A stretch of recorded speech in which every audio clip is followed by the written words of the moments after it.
Bruce, you must have something really good too. Of course I do. It's Bruce Danielson, and I guess I'm here to entertain you too. Well, welcome everyone to the December regular park board meeting. Nice to see everybody on a cold day. Rita, would you please take a roll call to determine if we have a quorum, please? Jim Stavanger. Here. Ann Noctigal. Mike Begeman. Here. Mick Conlon. Here. Rick Weber. Here. Brooke Wagner. Teresa Cowles. Here. All right, thank you. Item number 2, approval of the minutes from the November meeting. That was in your packet. So please take a moment to review those, and I would entertain a motion and a second to approve those. So move, Begeman. Second, Cowles. Roll call, please. Stavanger. Yes? Begeman. Yes. Conlon. Weber. Yes. Cowles. Yes. All right, thank you, board. Item number 3, public comment. I don't think we have anybody here that's in the public that's not going to speak to for an open item. So we'll go on to the next. I don't believe there's any unfinished business unless I'm missing something there. Moving through this real quick. Number 5, new business. Don, Sanford parking agreement. Yeah, thank you, board members. Good afternoon. Thank you for allowing us to walk this agreement into you today. Appreciate your patience with that. As we talked in committees, Sanford has approached us about using the parking lot at Sherman Park, just south of the Battleship, for the purpose of operating a shuttle service for their employees that are really needing some additional parking space due to the construction that's going on at Sanford's campus. And so we've been working with them on that and working through an agreement. I thought I'd just kind of hit the highlights of the agreement, some of the things that we're committing to do, as well as what Sanford's committing to do, and then also allow Chris Donovan to come up later and talk a little bit about what's going on with their campus projects, their need for this parking, and answer any other questions you might have. So with that, the agreement before you does allow them to use the parking lot. It's one that we recently constructed just to the amount of softball use that we've had over at Sherman Park. And so it's going to work well for their shuttle service. They're going to do the snow and ice removal because it's a lot that we typically don't remove snow on in the wintertime, like a lot of our sports complexes. So they've agreed to do that.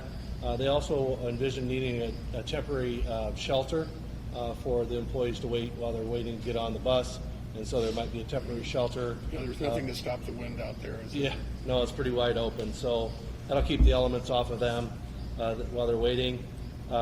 They do anticipate providing some security patrol that they have as part of Sanford's campus security. They anticipate a security camera, so that the shelter and the security cameras, we just ask that they kind of review those plans with us prior to their installation, and then ultimately they're responsible for removing it at the end of the agreement. They also anticipate needing some wayfinding signage to direct employees to the parking lot and the shuttle service, so we're saying okay to that. They're also providing insurance, obviously, in case somebody should slip or fall or get hurt out in the parking lot, subject to the city's satisfaction. And then there's a lot of the other boilerplate language that you typically see in our agreements with third parties. So the agreement term would be December 13th through March 31st. And then they also have other plans for after the 31st to get them through June until their construction is completed. So with that, I think I'll just turn it over to Chris and talk a little bit about their plans. Great. Thank you, Don. Appreciate you guys having me come today. My name's Chris Donovan. Like Don said, I'm the Exec Director for Facilities and Support Services on our campus here. And really thank you for allowing us to consider using this parking lot. What we've got going on campus is causing us to displace over 200 parking stalls on our main campus. So if you're familiar with our campus, we had a medical building 1 that we tore down a couple years ago. We put parking spaces there. we are going to look at another building project on that exact site, which is going to start next week. And so we'll start displacing patient parking and provider parking and staff parking. And so we've kind of got a master plan to start shuffling patient parking to our south ramp and provider parking to our south ramp. We're displacing employees. So we need to have a place for those employees to go. We already know that we have employees that park in the streets around our campus, and in wintertime that's a little more difficult. So we thought if we could provide this shuttle service when our construction starts, it's going to buy us some time to construct another surface lot on the south end of our campus. So just with the weather, we just weren't able to get that done this year. So we're going to start that as soon as we can when the ground thaws in the spring, and we anticipate it being done by the end of June.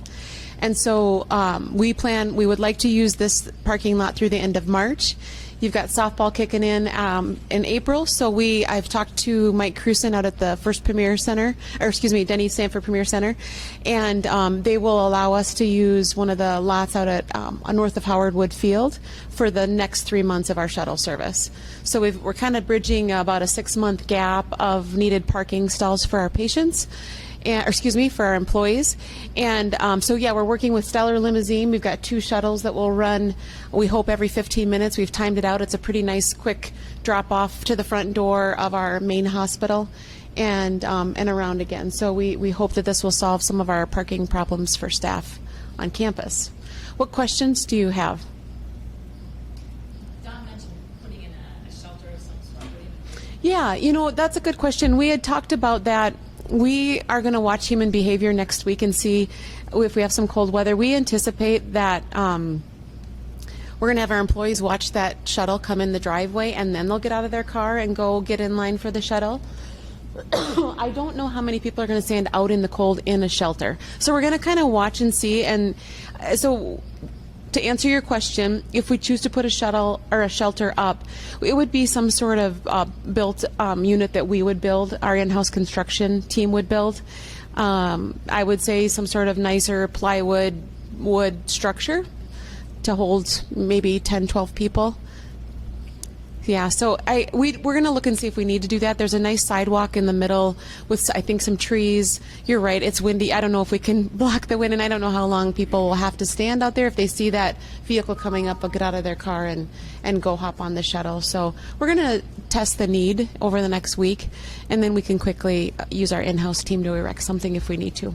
Are there some peak travel times? Can you speak to that a little Yes, bit, yes. The shuttle will run from 6 a.m.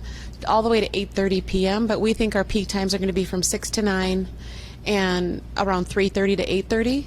We're really trying to target that nurse that works the 12-hour shifts. They come in at 7 a and they get done at 7:30 p. So we want to make sure we at least accommodate that shift. And there's all kinds of shifts in between, 8-hour shifts, 10-hour shifts. But we're really hoping we can at least pick that and that shift.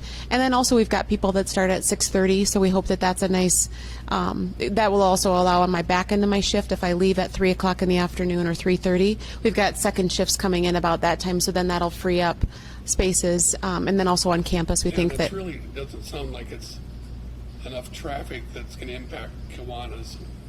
No, not that maybe already isn't already there. Yeah, unless you're an East Sider and you never come down Kiwanis. I travel down that road all the time. I'm going to pull in and park at the shuttle, and it might decrease traffic. It might be another vehicle that doesn't go to campus that just stops off sure. at the Stop yeah. We're giving a $5 meal voucher to our employees every time they get on the bus. So we're hoping that's an incentive, plus dropping you off at the front door.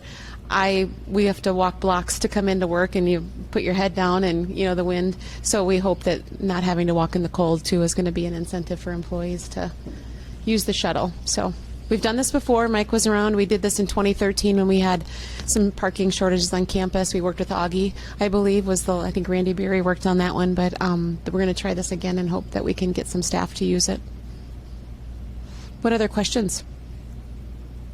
I think I forgot to mention that all the costs associated with the shuttle and all that's being borne by Sanford, whether it be the security cameras or the shelter or whatever. That's all Sanford's agreed to pay for all that, along with snow removal. So. Yeah.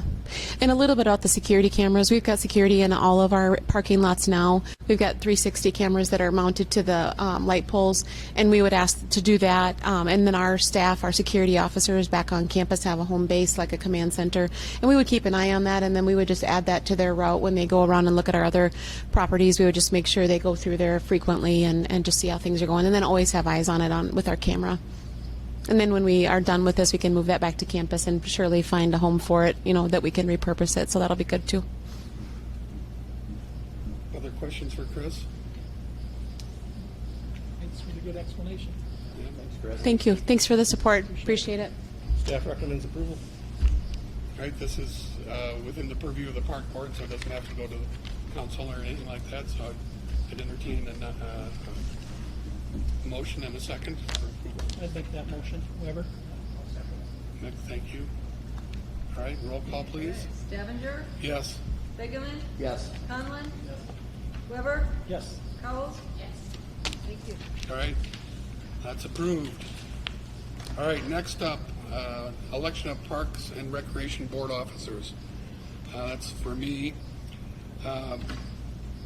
As just a reminder for everyone, we have an annual election of officers in the park board. It's December of every year. Officers serve a one-year term, but they also are eligible to do a second term, so they get voted in the second time around. So it's been 2 years. The current officers, I'm the president, Ann is the vice president, Mike is the secretary, and historically, what we've done is everybody just moves a slot in. So Ann would move to president, Mike would move to vice president, and then we bring on a new officer. And this year, Ann has asked, and Teresa has accepted the opportunity to take on the secretary duties. So that would be the slate of officers for next year: Ann, Mike, and Teresa. And that would be good for a year, and then that group is eligible to, if they so choose to stand for re-election, be re-upped for a second year, and then we just keep going like that. So I'm recommending as the board president that for next year that the president be Ann, the vice president be Mike, and the secretary be Teresa. So I'd open it up for discussions or questions on any of that. If not, I'd entertain a motion to approve that slate of officers. I think you should always elect president when they're not here. Now's your chance to say something about Ann. All right, thanks, Mick. And second. Weber. Thanks, Rick. Thank you. All those, let's do a roll call. Stevinger, Yes. Bigeman, Yes. Conlon, Weber, Yes. Cowles. Yes. Thank you. Congratulations, new officers. The pay is outstanding. It's outstanding. All right, report of the director. Yeah, got several updates for you today. If you remember, we were working on concession contracts with Stensland's, and we're currently in the process of finalizing those contract negotiations so they can provide those services at our ball fields and our aquatic facilities. So those are moving forward and close to being completed. Also want to let you know the Hayward Park concept planning and design has been finalized, very representative of the master plan that you had previously approved. There's some minor modifications to it, but that's looking really good. So Stockwell Engineers is in the process of putting plans and specifications together to be able to bid that project after the first of the year, so we can start construction this next summer. We're also working on Jacobson Plaza concept plans. As you can probably imagine, that's a little more complex than the Hayward Park project. Due to the refrigerated ice, the contaminated soils we have on site, there's just a lot more going on there, and obviously a lot bigger site too, with a lot more happening. And so we're in the process of working through that. Plan to meet with Gary Jacobson soon to kind of sit down and start going through those plans, talk about current cost estimates. We are seeing cost escalation, as most people are in the building industry, especially on the refrigeration systems, which are significantly more than just your basic product materials for construction. So more to come on that, but it's progressing nicely. Frosty Frolic starts January 7th. It goes through the 9th with a variety of activities that the rec team puts together. Great Bear is making snow with this colder weather. So we'll just hopefully we'll continue to get good cold weather. Did I just say that? To make snow, and then it can get warm again. But they're going to town, and any night they get an opportunity to make snow, and so we're looking forward to that. I think I may have shared this, but they've already sold more season passes at Great Bear than they did of all of last year, and we're ways from being open yet. So that's good news. I think that lift has created some excitement. Ice rinks, on the other hand, are not being flooded at this time. Normally our goal is to try to get ready for Christmas break so the kids have something to do, and we haven't started because of the warm weather we've had. So a great sign that we need refrigerated ice going forward to be able to have that as an activity for our community. So Is there a cutoff point on weather for that we would say we're just not going to do it? well, we've never gotten to that point because ultimately we do get cold weather, but there comes a time where we'll get far enough along the season where whatever ice we've made to that point is the ice that we'll have for the rest of the year. And it always varies. I mean, one year we were mowing in March, so the ice went out quick, and it's a very short season because of the Mother Nature that we rely on. And when we've looked at other cities that have offered ice rinks, they've all gotten out of it if they happen to be below Interstate 90. So the Minnesota communities, Des Moines, all those communities have stopped flooding rinks if they don't have refrigeration. So, and I really think that's where we need to head ultimately. But this Irish Ribbon will be a great We're test. south of 90. Yeah, I know. Not by much, though.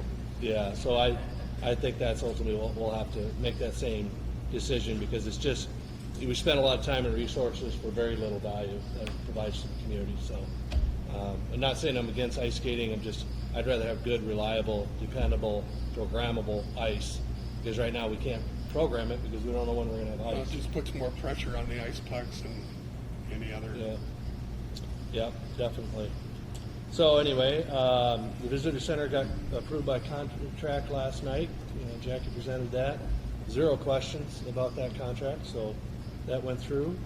The zoo and arboretum agreements were approved, and we're just waiting that 20 days before the mayor can sign those agreements. And then we are, believe it or not, coming upon our 5th year of golf course management. And so their contract has an option to extend for another 5 years. And so they are supportive of extending it for another 5 years. We certainly have been very happy with their performance, and so we'll be in the process of working on that. And then we're also going to, as part of that option to extend, we'll also be asking Justin to put together an annual report of their performance and historic performance. And this year was the best year ever by far for golf. So they've done a great job, and we certainly want to retain them for another 5 years based on their experience and the work product they've produced so far for us. So that's what I have, unless you have questions for me. I got a couple. Can you speak to the zoo butterfly house Yeah. Yep. partnership that they're working on?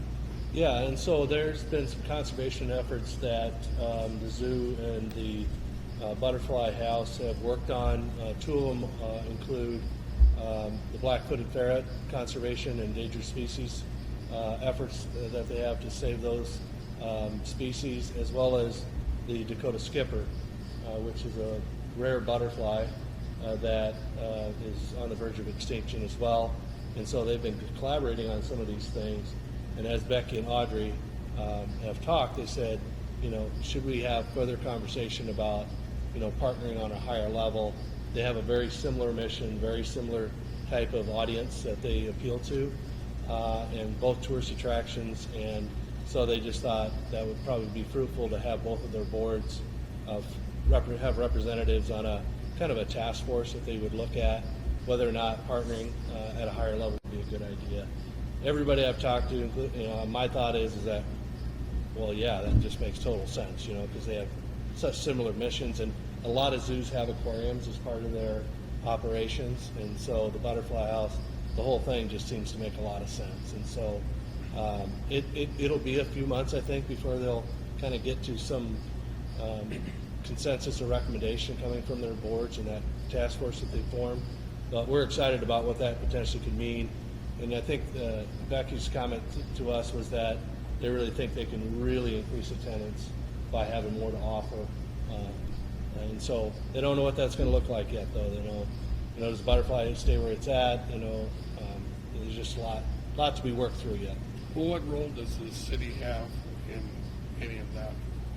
Well, the city will have a role in it is if they happen to merge or do something that would change their status, which we'd have to amend or modify or create a new management agreement. And currently, our relationship with the Butterfly House is only they lease a portion of their ground from us, and they sublease the rest of their ground from the outdoor campus, state of South Dakota. So there will be some agreements that Karen will be having to work through with us on that one if they decide to do something that changes their corporation status or whatever it might be. So, yeah. Good question. Any thoughts? Topic on the foundation, is there any projection, even a time frame of like, okay, when are they actually gonna maybe identify something with the approval of the park system and actually start working on? Well, ironically enough, Jennifer has had a lot of phone calls since that announcement went out. Unfortunately, not all those phone calls were directed probably to the right office, because it probably should have came to us in a lot of cases, because people are now asking, well, I want to park by this in my neighborhood or whatever. Well, that's not really Jennifer's role, so she's redirecting those back to us, because then we can say, okay, here are our planned parks, future expansion plans, because we always go off that park within a half mile of every resident as a general rule of thumb and a planning guide, and so she'll kick those back to us. But she has had some interest from other donors out there that she's starting to talk to, and but no meat on any bones yet, Rick, I guess the way I describe it. But I think there are some feelers out there, and certainly some potential to have some gifts that will come forward to the board for your consideration. At some point, will the park board kind of have a menu or a wish list to take to them, ask them to work on it on behalf of the park system? Yeah, well, we've given them some ideas of things that we've thought of before, like turf at Harmadon. We said, hey, we'd love to have turf at Harmadon. Land acquisition, if the people want to donate land, we gave them so we kind of already provided a menu of those different ideas that we have out there. Trail expansion, if somebody wanted to help support future trail development, because that's expensive to build. And so we've got a menu of those, and we can share some of those other ideas that we've got too. So we've kind of, because the big thing that we're trying to do is making sure that they're working on things that we think are priorities, and not on those things that we don't think are priorities. And they totally agree and get that. And so they're being very thoughtful as they talk to prospective donors that the city's an active partner of ours, and we'll have to run this by them, and they'll have to be at the table on this stuff too. And so Jennifer's been really great about that. And the nice thing, we work with Jennifer on a variety of different other projects too, with the Kirby Dog Park and Levitt, and so she kind of knows how we operate too, so that's helpful. And they have a lot of really good board members too that are very civic minded and been in the community for a long time, and so I look for really good things to happen there. Thanks. Yeah, they're just still trying to get their feet under them a little bit, I guess is the way I describe it. And you serve as an ex officio on the board, and the park board president will Correct. also. Yeah. So Ann will be joining that. Yeah. And you're going to go to the first meeting I'm too. going to go to my first and only meeting Yeah. next week. Well, just in time. Yeah. Get a little taste of it anyway. And I know you've been very supportive of that. Yeah. I have one other thing though. I wanted to just thank Jim for his leadership as board chair or president for the last 2 years. It's been great to work with, and done a super job, done some nice speeches at some of these groundbreakings, ribbon cuttings that we've had. Just kind of getting it down now. Well, you can train the next one, right? Yeah, that's right. I've given Ann hints. She won't take them. No, she's ready. Yeah. Well, thank you very much. Yeah, you're Appreciate welcome. it. It's been good. It's been fun. Thank you. Any other questions for Don? All right, I'm not aware of any items added after the agenda deadline. There are no readings of communications to the board. Open board discussion. This is time for any item that you want to talk about or bring to the table. Nothing there? I'd entertain a motion for adjournment. I'd move to adjourn. Thank you, Mike. Meeting adjourned.